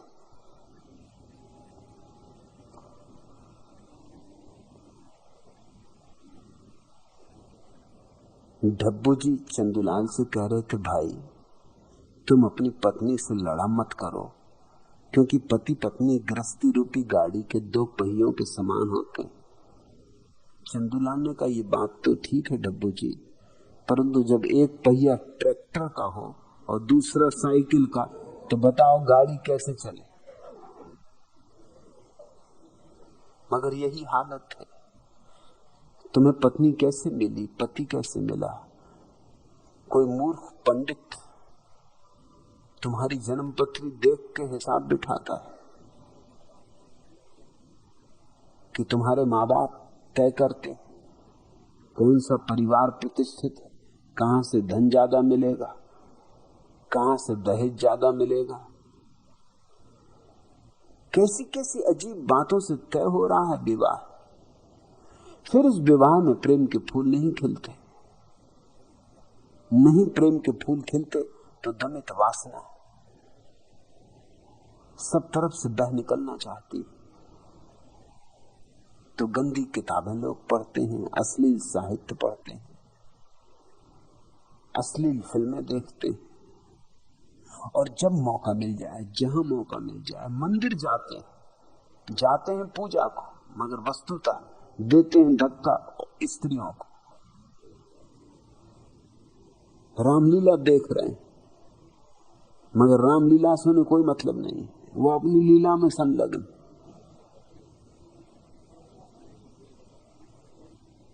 जहां तुम देखो पुरुष स्त्री के साथ दुर्व्यवहार कर रहा है,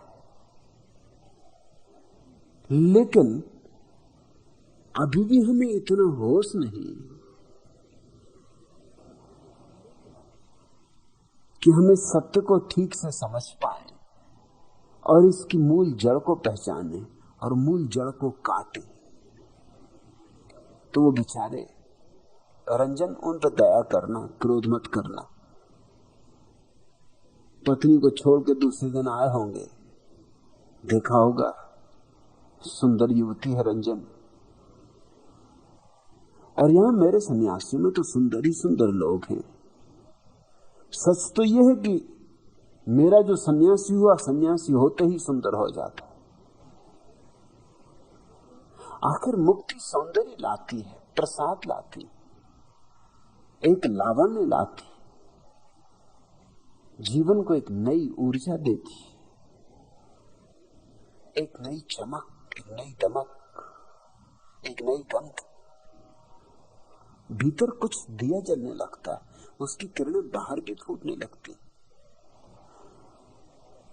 और फिर इस आश्रम के संबंध में जो अफवाहें उड़ाई गई, तो सोचा होगा उद्योगपति ने कि यहां आश्रम में तो मुक्त जीवन व्यवहार है, स्वच्छंद आचरण है, चलो रंजन से थोड़ा प्रेम प्रकट कराएं।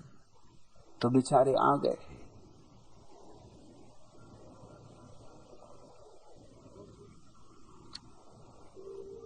क्रोध मत करना उन पर। जब अब दोबारा तुमसे कोई किस मांगे,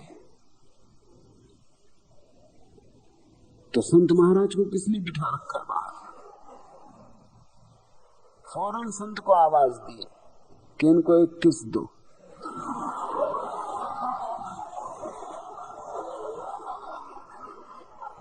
और संत ऐसा पंजाबी किस देगा कि वो जीवन भर नहीं भूलेंगे, कि कम से कम उनकी हड्डियां चरमरा जाएं, दो चार पसलियां टूट जाएं, कि यहां से सीधे अस्पताल जाएं और कहीं जा ही ना सके।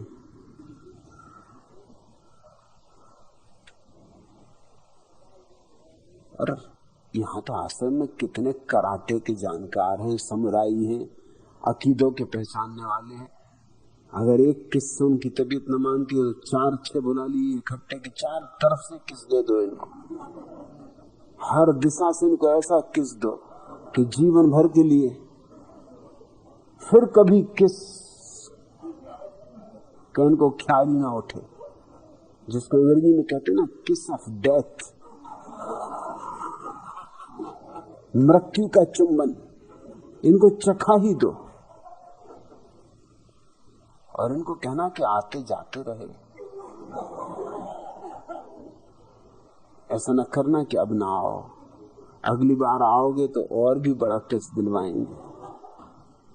तब तक हमारे संत और दंड बैठक लगा के तैयार हो जाए।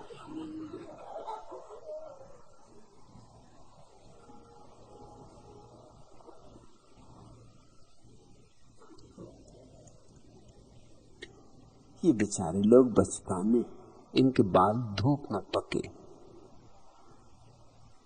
यही जज्बात हर एक दिल में भड़क सकते, तेरे आंसू तेरी आंखों से टपक सकते, गम से लबरेज है दिल, कष्ट से आंखें मायूर, ये भरे जाम किसी वक्त छलक सकते हैं। बात कहनी हो अगर सख्त भी नरमी से कहो, लफ्ज कांटों की तरह दिल में खटक सकते हैं।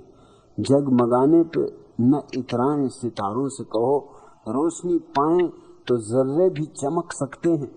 अक्ल की उम्र से निस्बत हो जरूरी तो नहीं, बाल फसलों की तरह धूप में पक सकते हैं। कहिए अस्कों की जवा में गमे दिल आस शमीम, सूख सकता है गला, लफ्ज अटक सकते। तूने रंजन उनका गला सुखा दिया। बोल रहे थे बेचारे किस, और कहना पड़ा कैसेट। वैसे इससे एक लाभ हुआ, अभी तू ख्याल रख कि कैसेट बेचने की अच्छी तरकीब मिली। कोई ना भी कहे किस तो एकदम धमकी दे दी, तूने किस कहा कि कैसेट, और जोर से बोलेगी तो घबराहट में कह देगा कि कैसेट, फौरन कैसेट बिकवा दिया। कोई किस कहे कि ना कहे रंजन, मौका पाके एकदम से पकड़ दिया का तुमने क्या कहा, किसके कैसेट। किस तो वो कह ही नहीं सकता, क्या पिटे, वो कहेगा ही कैसेट। विकल्प ज्यादा देने ही मत।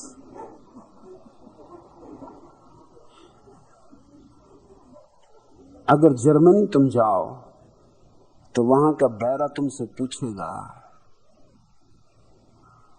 चाय लेंगे, लेकिन जापान अगर जाओ तो जापान का बैरा ये नहीं पूछता कि चाय लेंगे। जापान का बैरा पूछता चाय लेंगे या काफी। तुम फर्क समझते हो? मनोवैज्ञानिक रूप से बड़ा फर्क हो गया। जर्मनी में जब कोई पूछता है कि चाय लेंगे, तुम चाहो तो नहीं कह सकते हो, सीधा विकल्प यह है हाँ या नहीं। अगर लेना है तो हाँ, नहीं लेना है तो नहीं।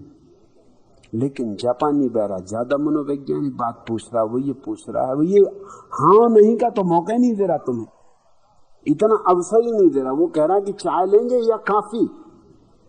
और अक्सर इस बात की संभावना है कि तुम या तो कहोगे चाय या काफी। तुम शायद ही इस बात को कह सकोगे कि मुझे कुछ नहीं लेना, मुझे लेना ही नहीं। नहीं का तो वो मौका ही नहीं दे रहा है तुम्हें, वो तो सिर्फ विकल्प दे रहा चाय और काफी का। और जर्मन बैरा तुम्हें विकल्प दे रहा नहीं और हां का। तो थोड़े मनोविज्ञान का उपयोग किए, ये तो अच्छी तरकीब तेरे हाथ लगी। और भी जितने स्वागत कक्ष में महिलाएं हैं उन सबको समझा दे कि जब भी मौका एकांत का मिल गया एकदम चिल्ला दिए तुमने क्या कहा, किस कि कैसेट। और तू चकित होगी देख के, तू सभी कहेंगे कैसेट। और तब उनको ले जाकर फौरन कैसेट बिकवा दिए। कम से कम कैसेट ही बिकेगा। और इनको किसी ने चाहे ना भी कहा हो, लेकिन भीतर तो मन राय होगा कहने का, उसको भी चोट पड़ जाएगी, उसकी भी अकल आ जाएगी। मगर फिर भी ये दया योग्य लोग, दीनहीन लोग। अब उद्योगपति हैं क्या, खाक उद्योगपति। धन है लेकिन क्या खाक धन है। अभी किस मांग के फिर रहे हैं,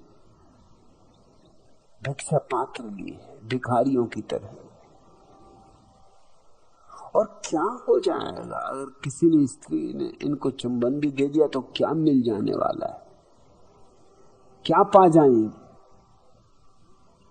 थोड़े से कीटाणु ओंठों से, एक ओंठों से दूसरे ओंठों पे चले जाएंगे।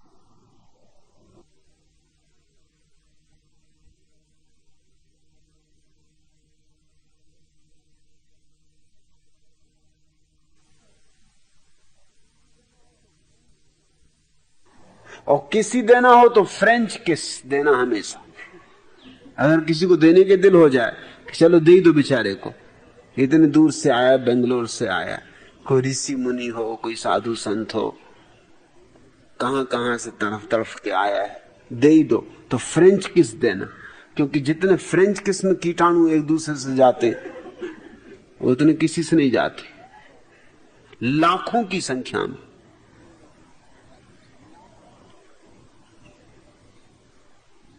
इतनी दूर से आया, कुछ तो ले जाए।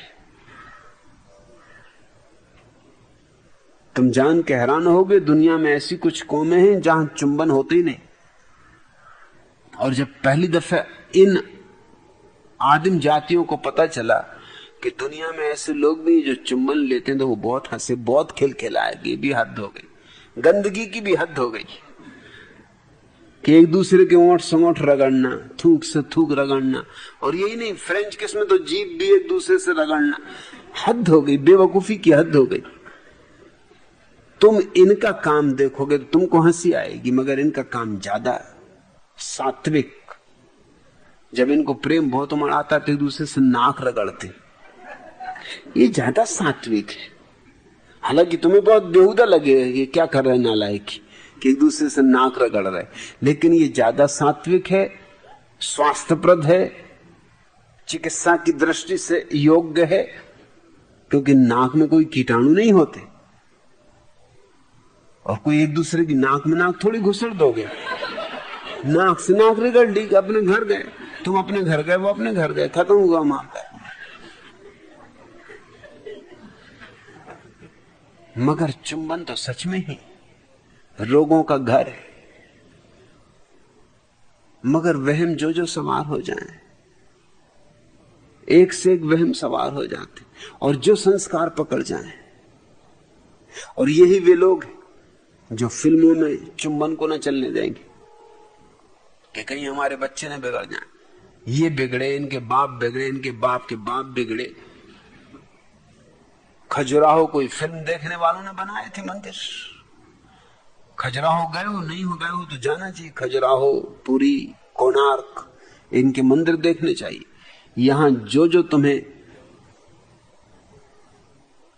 मूर्तियां देखने मिलेंगी, तुम भी चौंकोगी, गजब कर दिया लोगों ने। तुमने सपने भी नहीं देखे होंगे ऐसे अंट संत, जैसे संतों ने ये मंदिर बनवाए। इसलिए मैं संतों को अंट संत कहता हूं। क्या क्या गजब के काम इन मंदिरों की मूर्तियों में है कि देख के चकित हो जाओगे। फ्राइड भी आया होता तो वो भी शर्माता कि मैंने भी क्या किया, कुछ खाक नहीं, इसके मुकाबले क्या रखा है। हेवलक एलिस भी अगर भारत आया होता, जिसने की काम शास्त्र पर सबसे ज्यादा महत्वपूर्ण किताबें लिखी, तो वो भी सिर झुका के खड़ा हो जाता, नमस्कार कर लेता इन ऋषियों को। ऋषि मुनियों की संतान महर्षि वात्सायन और पंडित कोका, इनके संतानों ने क्या गजब कर दिया। ये सब पहले हरा चुके, हजारों साल पहले। एलिस और फ्रायड और इन सबको कई हजारों साल पहले पानी पिला चुके। क्या क्या गजब की मूर्तियां हैं, कल्पना के बाहर। स्त्री शीर्षासन कर रही हो, उसके साथ पुरुष संभोग कर रहा है। क्या गजब के ऋषि मुनि थे। एक एक स्त्री के साथ दो दो तीन तीन आदमी संभोग कर रहे हैं। क्या पहुंचे हुए लोग थे। इनको तो सिद्ध पुरुष कहा है। नमो अरिहंताणम, नमो सिद्धाणम, नमो लोए सब साहूणम। यही तो सब साधु हैं जिनको नमस्कार करना चाहिए। और मैं अगर सत्य कहता हूं तो आग लगती। ये किन मूढ़ों ने सब किया है। और पंडित कोक ने जो किताबें लिखी, कोक शास्त्र, ये भी शास्त्र है। और वात्स्यायन ने जो कामसूत्र लिखे, ये जरूर भारत की दमित वासना का प्रस्फुटन है। जैसे कि मवाद भरी हो शरीर में, फूट फूट कर निकलने लगे। इन पर दया करना,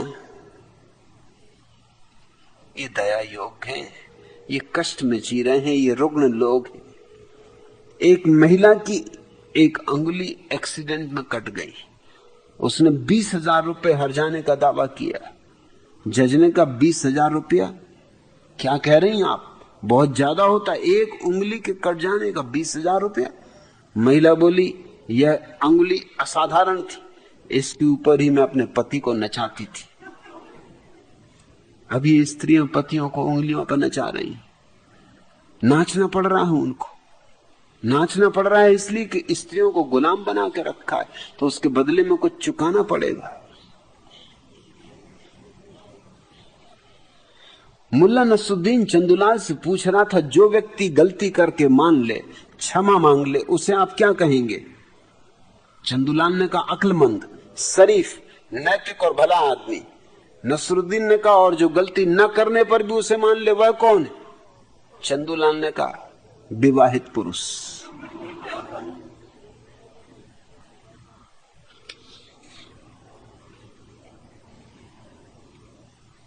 यहां इस तरह के लोग आएंगे।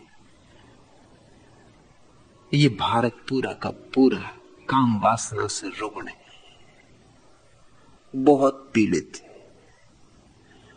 और बड़े वहमों में जी रहा है, बड़े भ्रमों में जी रहा है। और हम जो प्रयोग करने यहां इकट्ठे हुए हैं, वो प्रयोग इतना अनूठा है कि न इनकी समझ में आता, क्योंकि उसकी समझने के लिए भी यहां रुकते नहीं, बैठते नहीं। उसके विपरीत बोलते रहेंगे जगह जगह, क्योंकि विपरीत बोलने में प्रतिष्ठा है। लेकिन यहां आएंगे तो उनकी असलियत प्रकट होनी शुरू हो जाती। रोज भारत में बलात्कार हो रहे हैं, रोज ऐसा एक दिन नहीं जाता जिस दिन अखबार में खबर ना हो कि बलात्कार नहीं होते। और फिर भी ये भारत कहे चला जाता है कि हम पुण्य भूमि, धर्म भूमि। हमारा कार्य यही है कि सारी दुनिया को कैसे धार्मिक बनाना। पहले तुम खुद तो धार्मिक हो जाओ। तुमसे ज्यादा रुग्ण और विक्षिप्त इस समय पृथ्वी पे कोई भी नहीं। पहले तुम तो स्वस्थ हो जाओ, फिर तुम औरों को स्वस्थ करने लगना। लेकिन जब ये मैं बातें कहता हूं तो लोगों के प्राणों पर तीर चुभ जाते, तो लगता है कि मैं उनके समाज का दुश्मन, सभ्यता का दुश्मन, संस्कृति का दुश्मन, धर्म का दुश्मन। और बात बिल्कुल उल्टी, दुश्मन वो है, मुझसे बड़ा कोई मित्र नहीं है संस्कृति और धर्म का, लेकिन मुझसे उन्हें खतरा मालूम होता है, क्योंकि मैं चीजों को उघाड़ के रखना चाहता हूं, सत्य को जैसा है वैसा ही रखना चाहता हूं। सत्य को सत्य की भांति जानकर ही हम जीवन में कोई क्रांति कर सकते हैं। इसलिए रंजन, ऐसे मौके बार बार आएंगे, घबराना मत, चिंता भी नहीं लेना। इससे तेरा आत्मबल बढ़ेगा। मेरे सन्यासी के ऊपर बहुत सी झंझटें आने वाली, तरह तरह की झंझटें आने वाली, क्योंकि हमने ये तय किया कि अंधों के बीच हम आंख वाले रहेंगे। हमने ये तय किया है कि हम रुग्ण और विक्षिप्त लोगों के बीच अपने को रुग्ण और विक्षिप्त नहीं होने देंगे। हमने स्वस्थ होने की कसम खाई, तो निश्चित ही उसके लिए हमें बहुत सी मुसीबतें झेलनी पड़ेंगी और बहुत कुछ दांव पर लगाना जरूरी है। मगर इस सब से तुम्हारी आत्मा का जन्म होगा, तुम्हारे जीवन में क्रांति होगी, यही तुम्हारे जीवन में मोक्ष का द्वार बन जाएगा। इसलिए चिंता जरा भी नहीं है, चिंता लेना भी मत।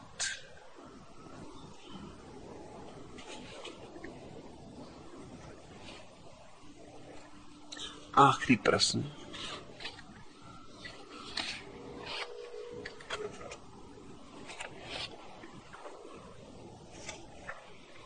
भगवान, मस्त करना है तो खुम से मुंह लगा दे साकी, तू पिलाएगा कहां तक मुझे पैमाने से। पिछले कुछ दिनों से मुझे यूं महसूस होता कि जिंदगी में बाहर आने वाली दिनेश भारती आने वाली है, आ गई है। तुम क्यों पीछे पीछे घसीट रहे हो? तुम लंगड़ाते क्यों हो?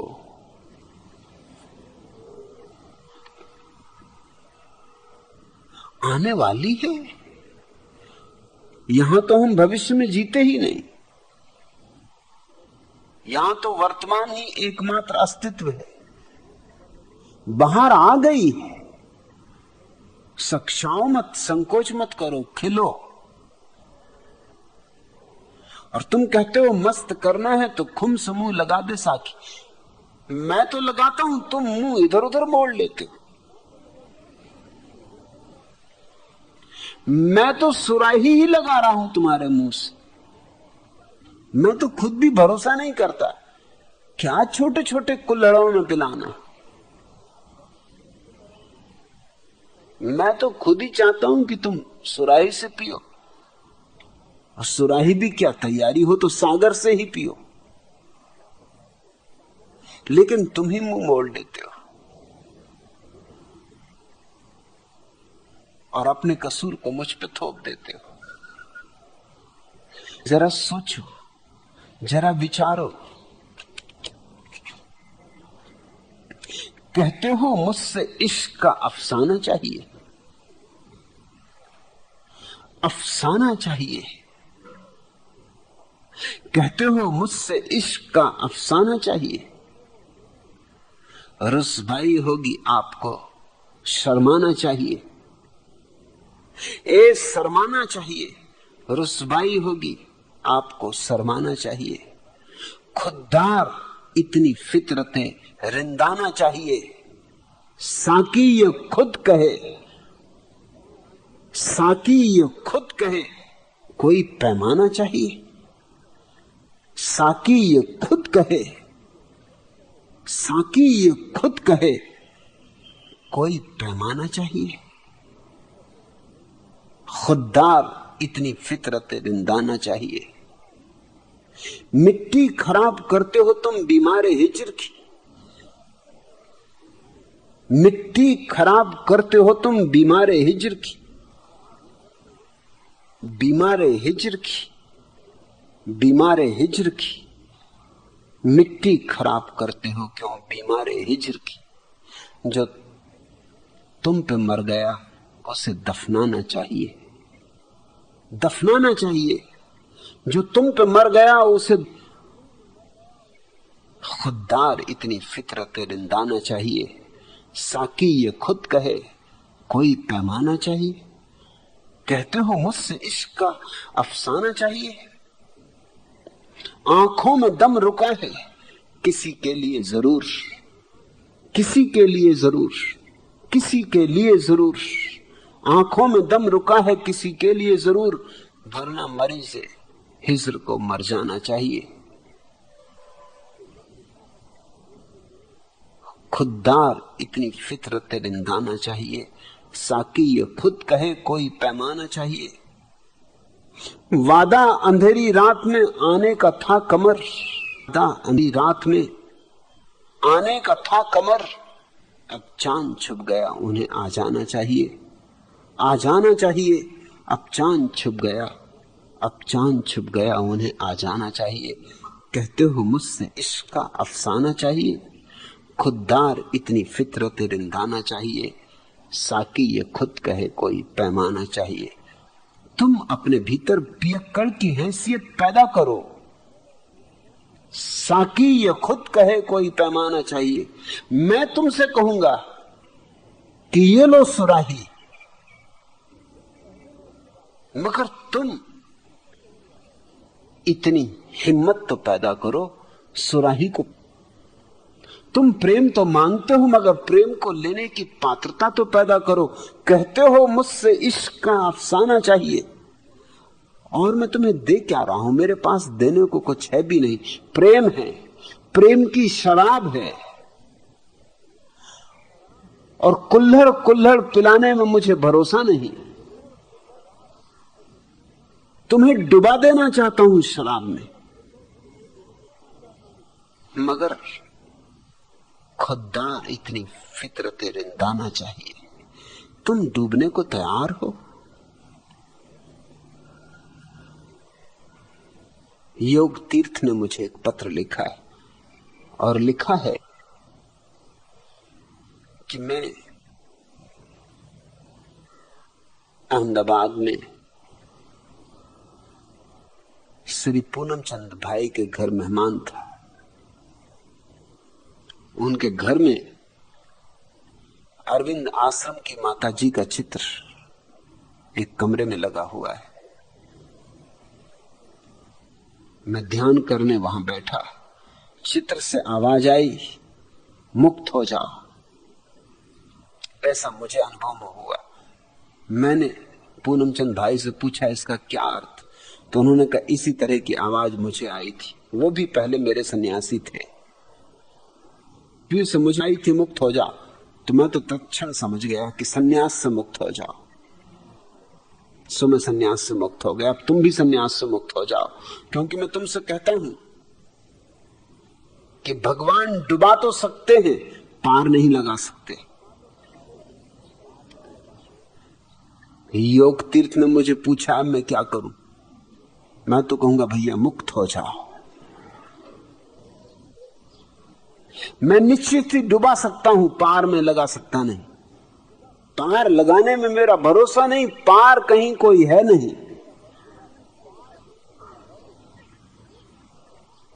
जो डूब गया वही पहुंच गया। जो पाना है परमात्मा में डूबना है। परमात्मा का कोई किनारा है, मोक्ष का कोई किनारा है, निर्वाण का कोई किनारा है। यहां तो जो डूब जाए मझधार में उसी को किनारा मिलता। मझधार ही साहिल है, मझधार ही किनारा है।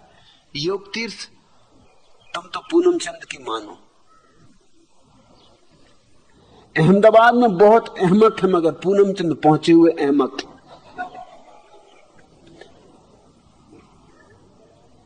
वो तस्वीर वगैरह से आवाज नहीं आई थी।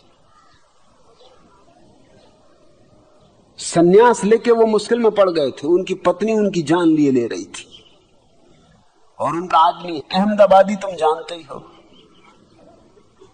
फुफ्फस आत्मा वगैरह अहमदाबादियों में होती है, ये भी शक की बात। ढोल ही ढोल, भीतर कुछ तलाशो मिले ही नहीं। आवाज आई होगी पत्नी से, बता रहे हैं तस्वीर से,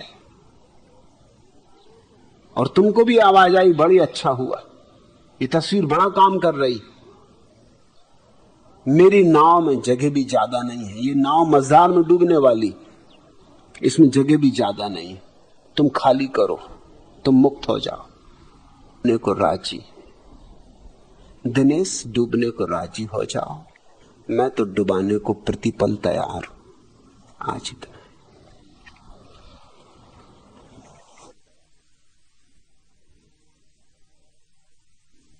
अगर यह वीडियो आपको अच्छी लग रही हो तो वीडियो को लाइक और चैनल को सब्सक्राइब करें।